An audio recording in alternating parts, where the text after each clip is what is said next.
भगवद गीता के 10वें अध्याय को विभूति योग के नाम से जाना जाता है। इस अध्याय में भगवान कृष्ण अर्जुन को अपने दिव्य स्वरूप और ब्रह्मा की अनंत विभूतियों के बारे में बताते हैं। भगवान कृष्ण कहते हैं, अर्जुन, अब मैं तुम्हें अपने दिव्य गुणों और शक्तियों के बारे में बताऊंगा ताकि तुम समझ सको कि मैं हर वस्तु और प्राणी में व्याप्त हूं। अर्जुन पूछते हैं, हे कृष्ण, आपके दिव्य स्वरूप और विभूतियों के बारे में हमें क्या जानना चाहिए?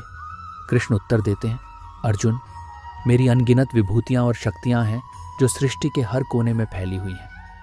मैं हर एक तत्व में उपस्थित हूं और मेरी शक्ति से ही सृष्टि की रचना, पालन और संहार होता है। कृष्ण आगे बताते हैं, जो व्यक्ति मेरे दिव्य गुणों को जानता है और मुझे अपनी भक्ति में समर्पित करता है, वह मेरे साथ एकाकार हो जाता है। मैं ब्रह्मा, विष्णु, महेश, सूर्य, चंद्रमा और सभी तत्वों में उपस्थित हूँ। मेरी ये विभूतियाँ सभी प्राणियों और वस्तुओं में स्पष्ट रूप से देखने को मिलती हैं।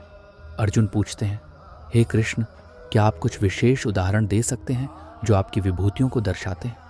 कृष्ण उत्तर देते हैं, अर्जुन, मैं विशेष रूप से ब्रह्मा में सृजन की शक्ति हूँ, विष्णु में पालन की शक्ति हूँ और महेश में संहार की शक्ति हूँ। मैं सूर्य में तेजस्विता हूँ, चंद्रमा में शीतलता हूँ और हर एक तत्व में मेरी उपस्थिति है। कृष्ण बताते हैं, जो व्यक्ति मेरी इन विभूतियों को पहचानता है और उनकी पूजा करता है, वह मेरे वास्तविक स्वरूप को जान सकता है। मेरी ये विभूतियाँ मुझे जानने और अनुभव करने का एक माध्यम है।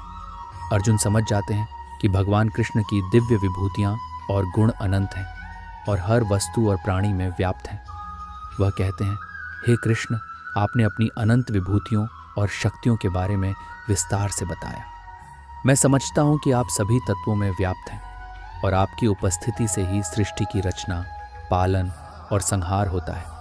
कृष्ण संतुष्ट होकर कहते हैं, अर्जुन, यही सच्चा ज्ञान है। मेरी विभूतियाँ और गुण संसार की हर वस्तु और प्राणी में है। जो व्यक्ति इन विभूतियों को पहचानता है और मेरी भक्ति करता है, वह मेरे साथ एकाकार हो जाता है।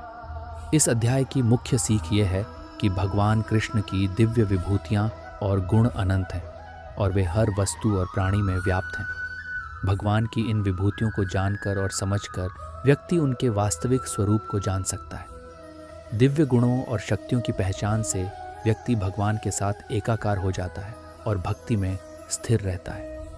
इस ज्ञान से व्यक्ति सृष्टि के रहस्यों को समझ सकता है और जीवन को सही दिशा में आगे बढ़ा सकता है।